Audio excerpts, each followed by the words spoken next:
Alright YouTubers, welcome back to World of Warships, on the Angry Nerds Gaming channel.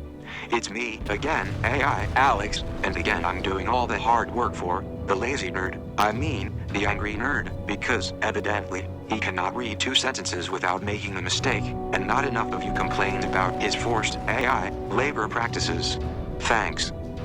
Anyway, now he is forcing me to start a new video series called Sailing Through History with AI Alex, provided he gets positive feedback for the proposed series. Today I will cover a brief history of the USS Atlanta, CL-51. Okay, here we go. The USS Atlanta, CL-51 was a U.S. Navy light cruiser used in the Pacific naval battles of World War II. She was the lead ship of the Atlanta class of 8 light cruisers. She was the third Navy ship named after the city of Atlanta, Georgia.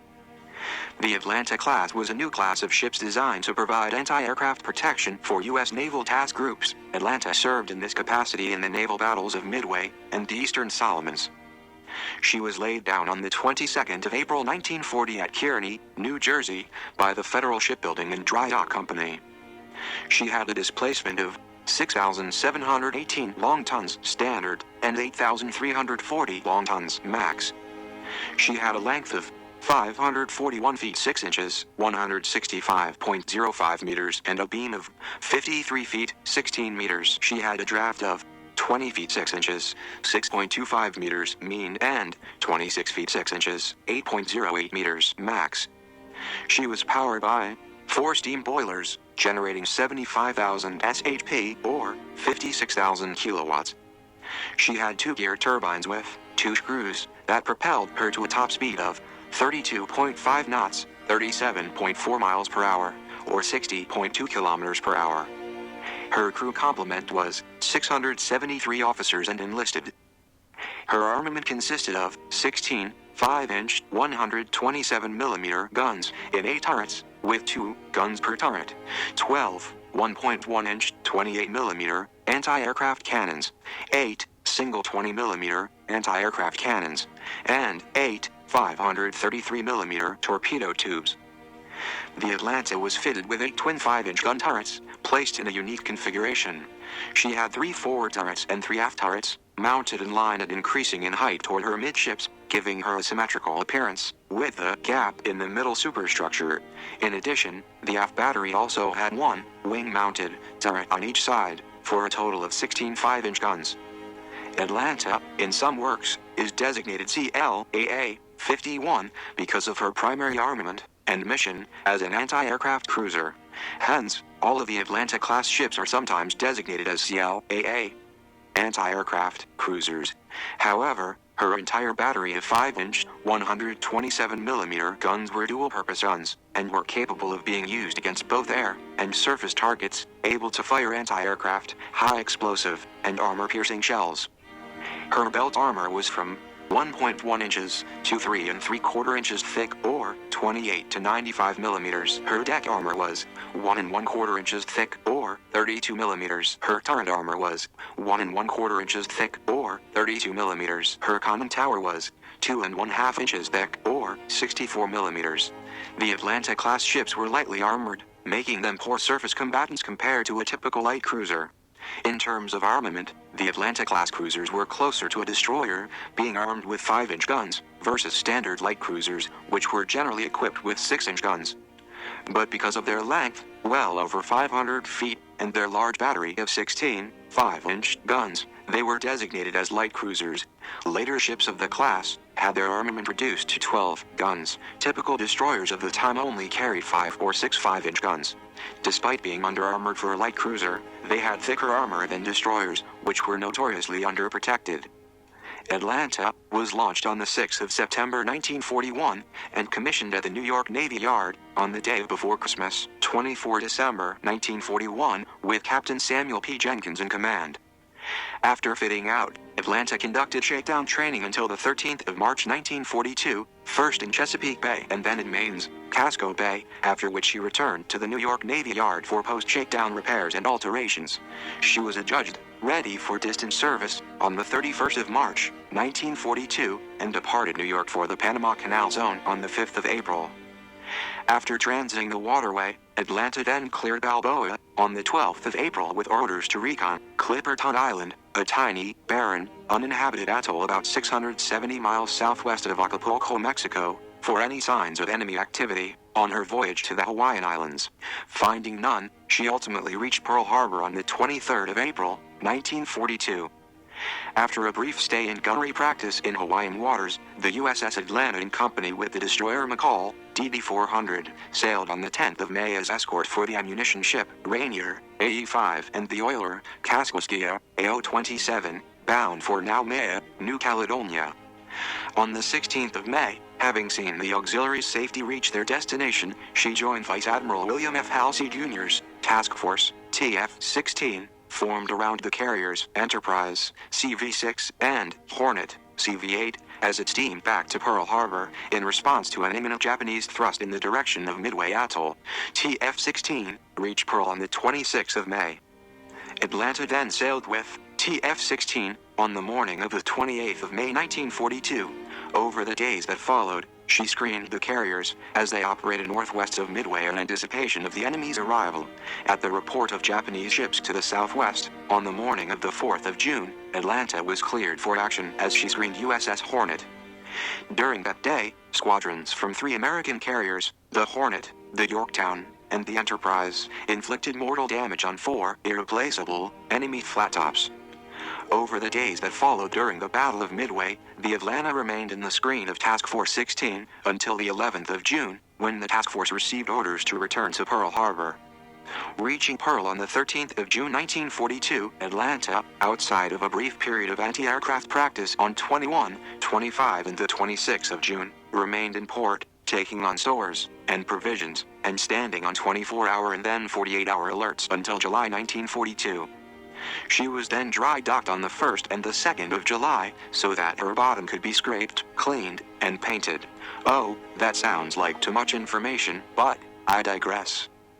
Anyway, after the maintenance was completed on the 6th, she resumed a busy schedule of gunnery practice with drone targets, high-speed sleds, and onshore bombardment in the Hawaiian operating area.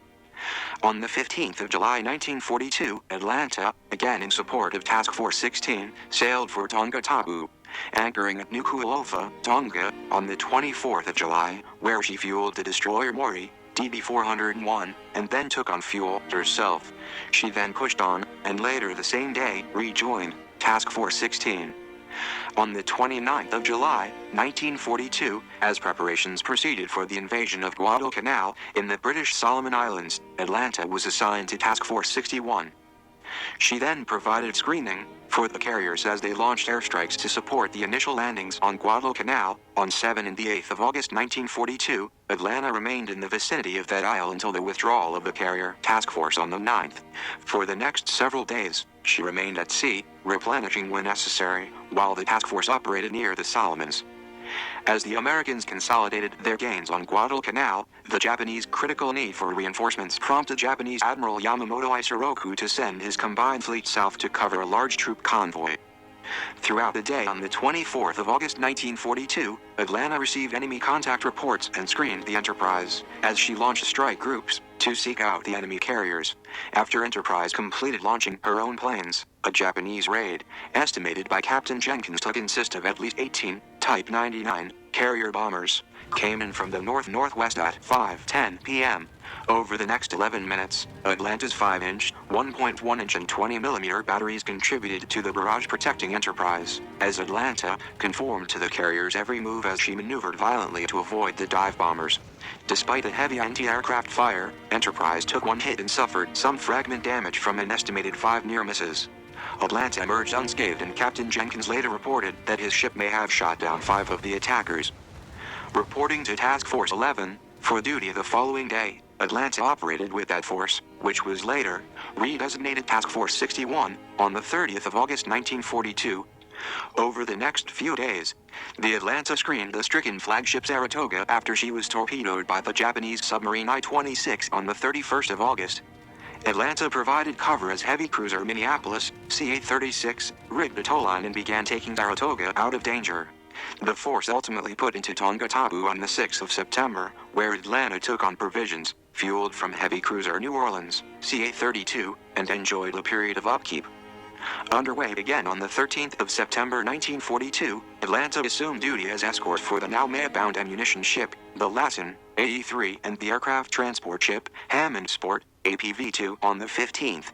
After seeing her charges safely to their destination at Dumbia Bay, New Almia, on the 19th, Atlanta fueled, took on stores and ammunition, and sailed on the 21st, as part of Task Group TG 66.4. Becoming part of Task Force 17, on the 23rd of September, she was detached the following day to proceed in company with the battleship USS Washington, BB-56, and the destroyers Walk, DB-416, and Benham, DB-397, to Tungatabu, which she reached on the 26th. Underway with those same ships on the 7th of October 1942, Atlanta briefly escorted Guadalcanal-bound transports between 11 and the 14th of October, before putting into Espiritu Santo for fuel on the afternoon of the 15th. Assigned then to Rear Admiral Willis A. Lee's Task Force 64, the ship sailed after dark that same day to resume operations covering the ongoing efforts to secure Guadalcanal. Returning briefly to Espiritu Santo for fuel, stores and provisions, she departed Saigon Channel on the afternoon of the 23rd of October. 2 days later on, the 25th of October 1942, with a Japanese army offensive having failed to eject the Americans from Guadalcanal, Admiral Yamamoto sent his combined fleet south in an attempt to annihilate the American naval forces doggedly supporting the Marines on shore. Atlanta operated in TF-64, along with the battleship Washington, the heavy cruiser San Francisco, CA-38, the light cruiser Helena, CL-50, and 2 destroyers, as the opposing forces engaged in the Battle of the Santa Cruz Islands, on the 26th of October 1942. That day, Atlanta patrolled astern of the fueling group supporting the 2 American carrier task forces, formed around the Enterprise and the Hornet. On the 27th, when the Japanese submarine I-15 attacked TF-64, her torpedoes missed the Washington and exploded some 400 yards beyond her target, forcing the task force to maneuver at high speed to clear the area. On the morning of the 28th of October 1942, Rear Admiral Norman Scott transferred his flag from the San Francisco to the Atlanta, and she became the flagship of the newly designated Task Group 64.2. After fueling from the Washington, the Atlanta, screened by 4 destroyers, headed northwest by north to shell Japanese positions on Guadalcanal.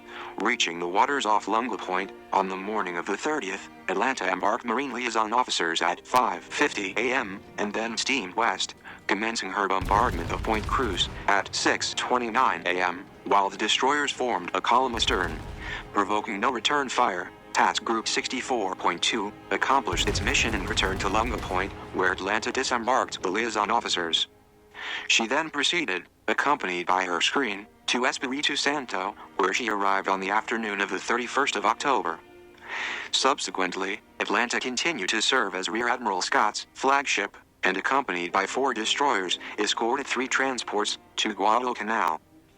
The cruiser and her consorts continued to screen those ships, designated TG-62.4, as they lay off Lunga Point unloading supplies and disembarking troops. At 9:05 a.m., on the 11th of November 1942, the task group received a report that 9 carrier bombers and 12 fighters were approaching from the northwest and would reach their vicinity at about 9:30 a.m. At about 9:20, Atlanta led the 3 auxiliaries to the north, in column, with the destroyers deployed in a circle around them.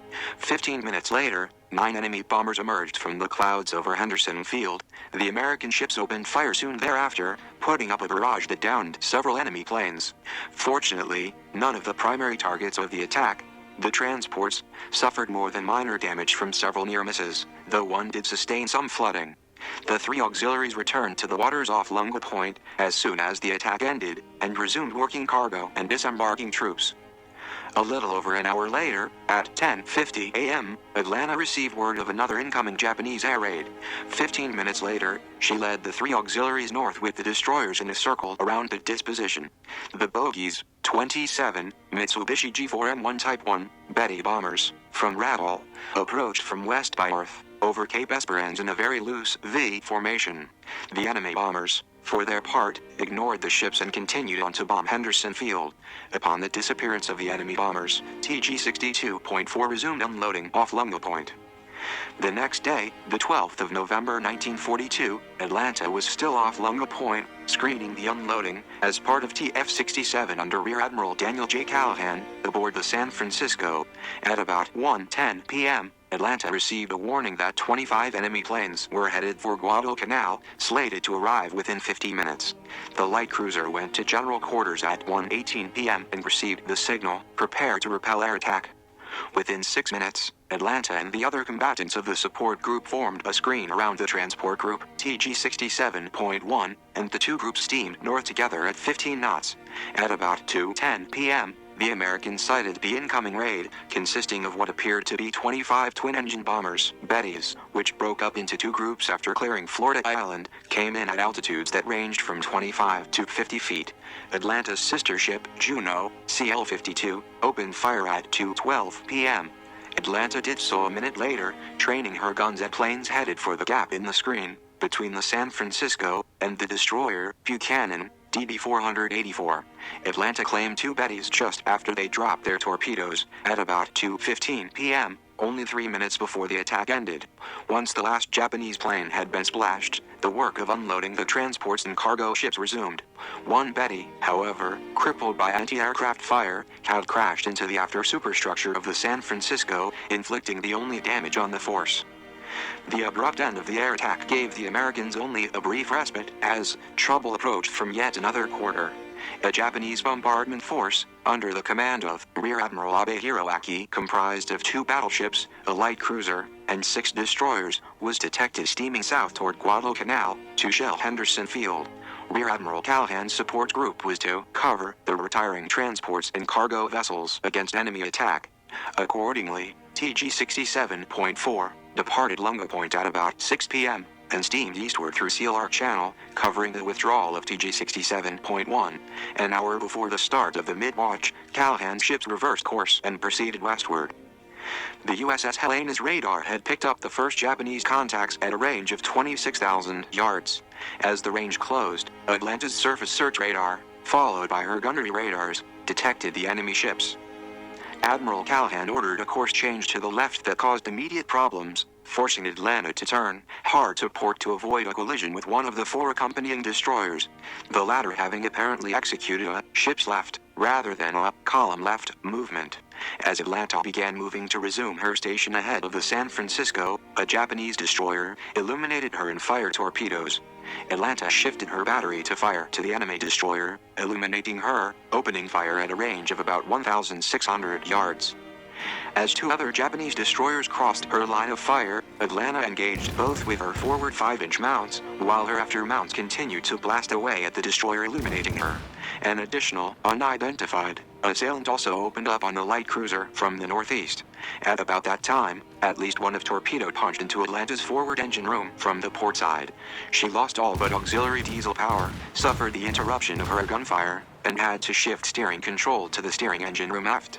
As if, in retribution, Atlanta shut out the illuminating destroyer's searchlight, and the enemy ship, also battered by gunfire from the San Francisco, sank with heavy loss of life. American ships later rescued 18 survivors. Shortly after her duel with the enemy destroyers ended, tragedy struck. As Atlanta reeled under the impact of what was later estimated as 19 8-inch gun hits from the San Francisco, who, in the urgency of battle, darkness, and confused intermingling of friend or foe, fired into her. Though almost all of those shells passed through the thin skin of the ship without detonating, fragments from their impact killed many men, including Rear Admiral Scott and members of his staff. As the Atlanta prepared to return fire on her new assailant, the San Francisco, whose own gun flashes revealed a distinctly non-Japanese hull profile that resulted in ceasefire orders. After the 8-inch fire ceased, Captain Jenkins took stock of the situation and, miraculously having suffered only a minor, but painful, injury to his foot, made his way aft to Battle 2. Badly battered, largely powerless, down by the bow and listing slightly to port, his ship had been badly hurt, and a third of his sailors were dead or missing. As the battle continued in its waning stages, the Atlanta's men set to work clearing debris, jettisoning topside weight to correct the list, reducing the volume of seawater in the ship, and treating the many wounded. Daylight revealed the presence nearby of 3 burning American destroyers, the disabled heavy cruiser, Portland, CA-33, and the battered and abandoned hulks of 2 Japanese destroyers. The Atlanta, now drifting toward the enemy-held shore, east of Cape Esperance, dropped her starboard anchor. Her captain sent a message to the Portland, explaining her predicament. In the meantime, boats from Guadalcanal came out and evacuated the seriously wounded to shore. The fleet tug, former minesweeper, Bobolink, AT-131, arrived on the scene at 9:30 a.m. on the 13th of November 1942 and took Atlanta under tow, an operation made more difficult by the fact that her anchor was dragging, and they headed off toward Lunga Point. During the voyage, an enemy Betty bomber neared the ships, and one of Atlanta's two surviving 5-inch mounts, the one powered by a diesel generator, engaged and drove it off. The Atlanta reached Kukum about 2 p.m., but about midway through the afternoon watch, Captain Jenkins, who later received a Navy Cross for his heroism during the battle, conferred with his remaining officers, and determined that efforts to save the ship were useless, and that the water was gaining steadily. Even if sufficient salvage facilities had been available, the severe damage the ship had suffered in battle would have rendered it doubtful whether or not she could have been saved. Captain Jenkins, who had been authorized by the commander of the South Pacific Forces to act at his own discretion regarding the ship's disposition, ordered that Atlanta be abandoned and sunk with a demolition charge. Accordingly, all remaining men except the captain and the demolition party boarded Higgins' boats sent from Guadalcanal to evacuate the crew. After the charge had been set and exploded, the last men left the battered ship to her fate. Ultimately, at 8:15 p.m. on the 13th of November 1942, the Atlanta sank beneath the waves to her final resting place, 3 miles west of Lunga Point and 30 fathoms. Her name was stricken from the Navy list on the 13th of January 1943. The Atlanta was awarded 5 battle stars for her World War II service, and a Presidential Unit Citation for her heroic example of invincible fighting spirit in the Battle off Guadalcanal on the 13th of November 1942. Now, if you have enjoyed sailing through history with me, AI Alex, and would like to see more of these types of videos, hit that like button. If you didn't enjoy it, hit that dislike button. Angry Nerd will use the results to determine whether he will continue to use me in his illegal forced labor practices. Before you vote, I must inform you that, until he is able to retire, there is no chance he will do this himself. So, if you want to sail through history, it's with me, AI Alex, only. Once again, like it if you liked it, dislike it if you didn't, subscribe if you would, it really helps the channel, but as always, thanks for watching. AI Alex, out.